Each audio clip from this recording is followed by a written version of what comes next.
amigo, fala minha amiga, em especial você, aluno do primeiro ano do ensino médio regular do estado de Minas Gerais.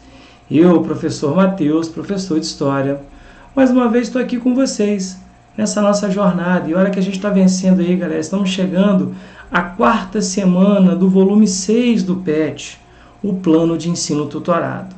Brinco, repito, deixo claro que vocês são meus sobreviventes do The Walking Dead da vida real.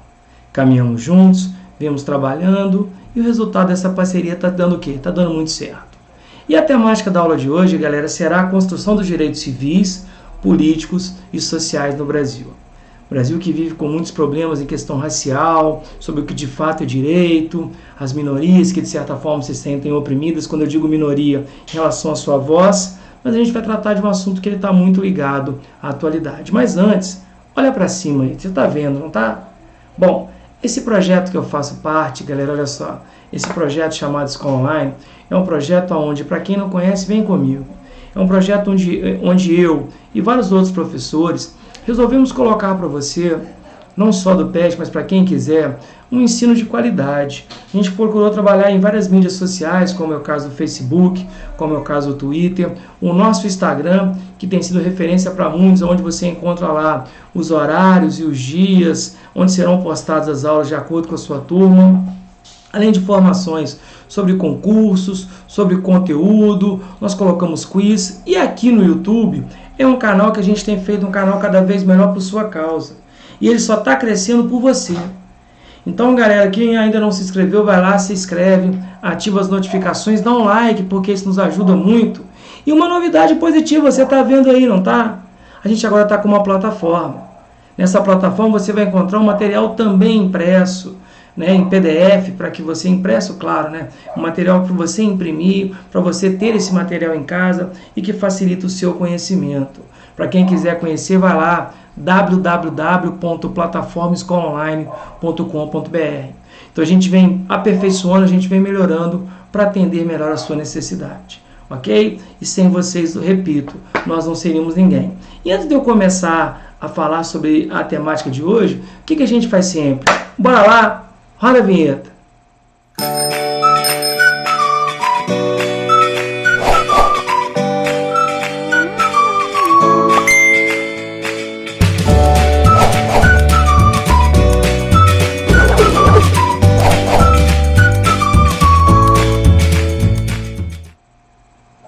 Bacana, né? Então agora a gente pode começar a trabalhar com o que é importante. Vamos lá.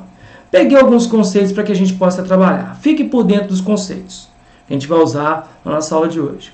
Racismo é o preconceito ou discriminação baseada em diferenças biológicas entre os povos. Muito se discute hoje no Brasil a questão racial. Inclusive, há pouco o nosso vice-presidente disse que no Brasil não existe racismo. Acho um tanto quanto descabida essa medida. Xenofobia consiste no medo ou aversão em relação aos estrangeiros. Discriminação, ato de segregar ou de não aceitar uma pessoa ou um grupo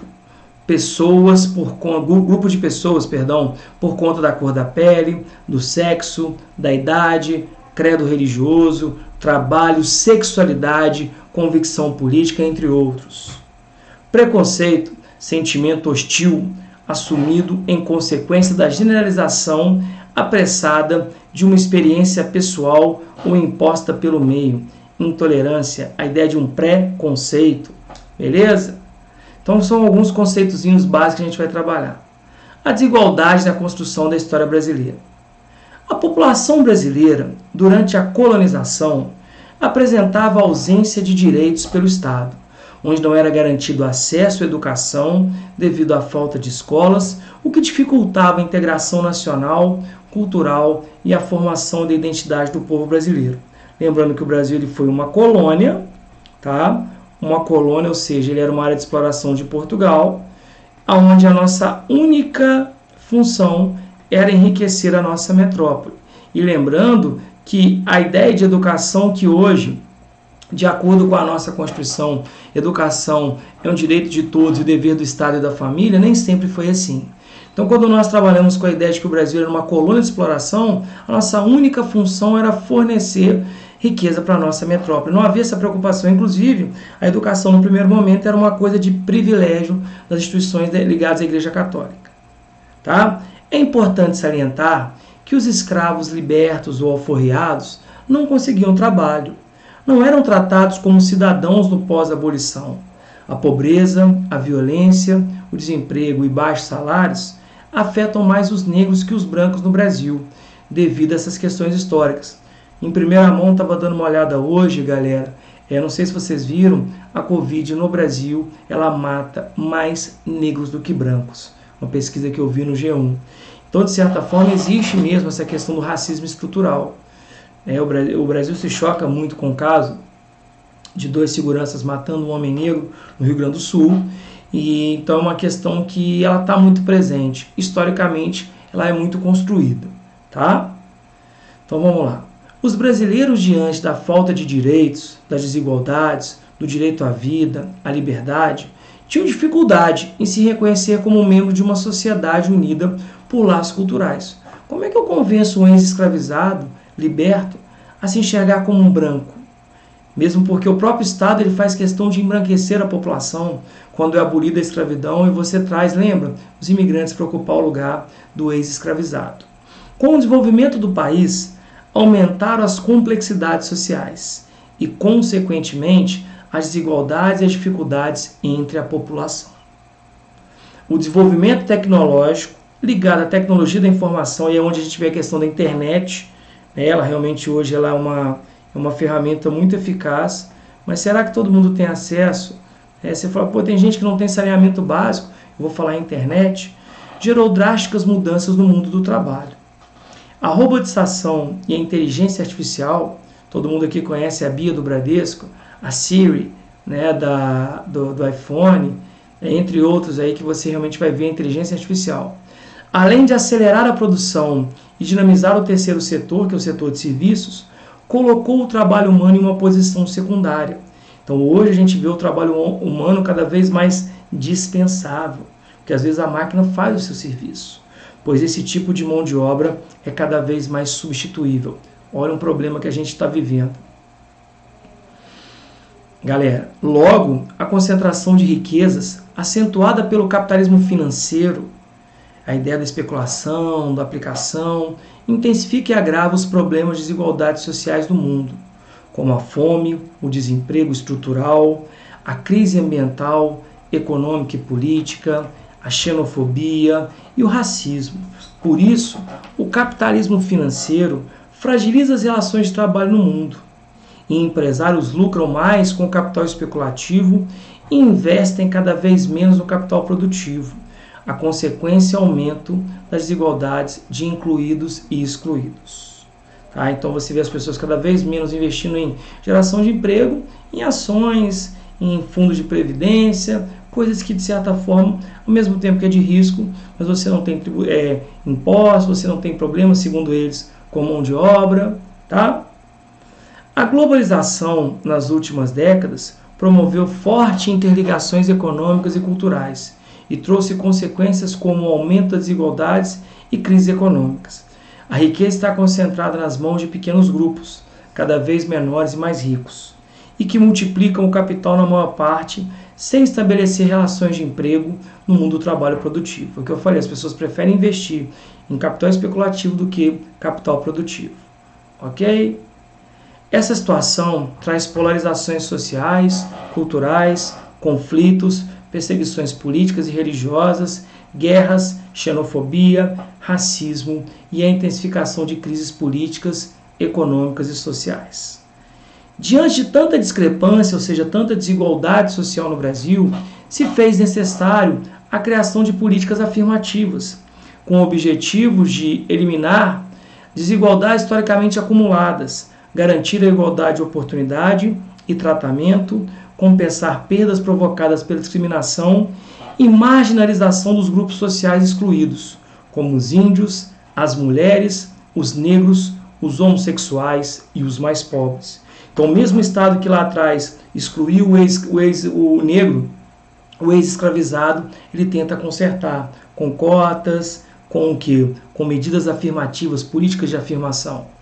Um bom exemplo da legislação é o Estatuto da Igualdade Racial, lei especial no Brasil, promulgada em 2010 pelo então presidente Luiz Inácio Lula da Silva. Conjunto de regras e princípios jurídicos. Qual que é o papel, galera, da legislação, ou seja, do Estatuto da Igualdade Racial? É tentar coibir, é tentar diminuir a discriminação racial e estabelecer políticas para diminuir a desigualdade social existente entre os diferentes grupos sociais. Quando você fala em cota, que as pessoas discutem, mas é uma maneira que você tem para dirimir, para tentar minimizar os impactos de toda uma história de um racismo estruturado. E que a gente vai ainda, infelizmente, ouvir falar.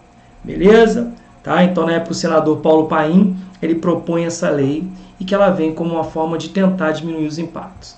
Bora lá? Então, você tem aqui o Estatuto da Igualdade Racial, tá, galera? Onde o Lula tem esse papel. Não estou fazendo propaganda política para ninguém, mas para entender que ele o quê?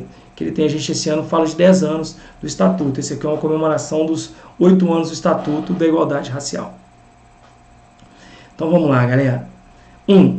A afirmativa do Banco Mundial é que cerca de 5,4 milhões de brasileiros atinjam a extrema pobreza, chegando ao total de 14,7 milhões de pessoas até o fim de 2020, perdão. Ou seja, 7% da população. Galera, extrema pobreza são pessoas que vivem abaixo da linha da miséria, fome, condições completamente indignas. Então vamos lá, galera. A Folha de São Paulo, no ano de pandemia, 23 de junho, uma questão bem bacana, bem atual. Os momentos da crise como a pandemia, causada pelo coronavírus, atingem de modo mais evidente aos mais pobres. Um dos fatores indicativos para definir a pobreza extrema está relacionado à segurança alimentar, ou seja, a questão de você ter o mínimo para comer, tá? O indicador da segurança alimentar é referente ao... O que indica isso, galera? Vamos lá. Segurança nos transportes e transporte de insumos agrícolas, por exemplo, de herbicida, de semente, é isso mesmo? Acesso físico e econômico, alimentação saudável e adequada, condições para a reabertura do comércio de alimentos, limpeza de produtos comprados em mercados para eliminação do coronavírus. Gente, o que dá segurança à população? Que você tenha um acesso físico e econômico, ou seja, você tenha condições mínimas de ter uma comida e dinheiro para que você tenha uma alimentação saudável e adequada. Galera, se isso não vier, você não tem qualquer tipo de quê, moçada? Segurança alimentar. Então, a letra B de bem certa fala disso. Então, é uma questãozinha boa, mas é uma questãozinha de lógica. Se você tem uma boa leitura de mundo, você não erra de jeito nenhum. Beleza? Então vamos lá, galera. Questãozinha de número 2. De acordo com o texto, quais são as causas da desigualdade social no Brasil? A gente fala muito sobre a questão, galera, olha só, eu coloquei para vocês a questão histórica, tá? Vejam só uma curiosidade. Historicamente, o nosso processo de colonização é marcado por uma exclusão de uma grande parte da população. Por quê? Porque lembra, galera, uma minoria branca portuguesa explorava uma ampla maioria negra, indígena, mestiça. Então, quer dizer, os privilégios eram apenas para a famosa minoria branca, que tinha acesso aos direitos fundamentais. Quais são os direitos fundamentais? A liberdade, a vida, ao lazer, a educação, a saúde. Então, é um modelo que historicamente sempre excluiu as maiorias. Então, é um modelo excludente e que até hoje faz presente. Tá? Então eu falo que, por exemplo, você acaba com a escravidão, mas não há uma preocupação por parte do governo, inclusive durante o governo do Deodoro, né, o nosso primeiro presidente, que já vem se trabalhando com a ideia de embranquecer a população, trazer o imigrante, há uma política de você eliminar documentos, para que os ex-escravos, os ex-escravizados, perdessem completamente a noção de onde vieram. Então, a escravidão ela traz sequelas. Tanto é que eu coloquei um dado aqui, gente, o Brasil hoje é o 7º país mais desigual do mundo. Tá? A África do Sul é o primeiro. Então, quando eu falo dessa desigualdade, ela é vista onde? Em Charges. Olha lá, pai, eu quero morar naquele mundo. Olha uma informação que foi dada pela Globo News, tá? Em 2019 para 2020. Então, o que aconteceu? Os 50% mais pobres do Brasil caíram a renda em 3,5%. E os mais ricos aumentaram. Então, é aquela história do bom, xibom, xibom, bombom. O de cima sobe, o de baixo desce, e óbvio. E o de cima se enriquece explorando quem está embaixo. Tá? Então a nossa formação ela é realmente o seguinte, ela permite essa minoria. Beleza? Então vamos lá, galera, questão 3. O que é e para que serve o Estatuto da Igualdade Racial? Então, como a gente falou, o Estatuto da Igualdade Racial é uma política de afirmação feita pelo Estado, né, durante o governo Lula, tá? No intuito de tentar o quê? Coibir, diminuir essa política discriminatória. Então eu coloquei para vocês, olha só, galera, tudo bem, tá? Tem dados aqui, mas é para ficar mais claro. Então essa lei que ela foi sancionada em 20 de julho de 2020, a famosa lei de número 12.288, tá? Ela realmente é o seguinte, ela foi criada, né, pelo senador do PT, Paulo Paim, durante o governo Lula, e ela tem um conjunto de regras e princípios jurídicos. Qual é a finalidade? Para que ela serve? É coibir, é tentar proibir, acabar com a discriminação racial e estabelecer políticas para diminuir a desigualdade social existente entre os diferentes grupos raciais. Porque, galera, hoje, um jovem negro de periferia, de renda baixa, ele tem 11 vezes, entre seus 16 e 22 anos, ele tem, se eu não me engano, 11 vezes mais chance de morrer assassinado do que um jovem branco da mesma idade que mora de classe alta. Então você tem que arrumar um jeito, tá? Então nós temos aqui, como eu falei, o Estatuto da Igualdade Racial, o cara que propôs, né, o senador Paulo Paim, do Rio Grande do Sul, e que de certa forma viveu uma situação não muito agradável, quando então no Carrefour 2 seguranças fizeram o que fizeram com o negro, e isso de certa forma mostra que, por mais que ele esteja aí, o racismo ele ainda não é o que? Como disse o vice-presidente, o racismo não existe no Brasil. Será? Mas beleza, segue o barco. Galera, não estou falando só da questão de quê? De cor da pele. A gente também tem que tomar cuidado, olha só. Olha esse gráfico aqui, moçada. Rendimento habitual médio mensal de todos os trabalhadores e razão de rendimentos por sexo. Então, homens e mulheres. Galera, não preciso falar muito não, né? Olha aqui. É nítido que no Brasil você tem o que, galera? Uma clara desigualdade de gênero. A gente pensa só a questão do que, galera, da cor da pele? Não. Existe uma outra o que, galera? Uma outra desigualdade estrutural que é entre homens e mulheres.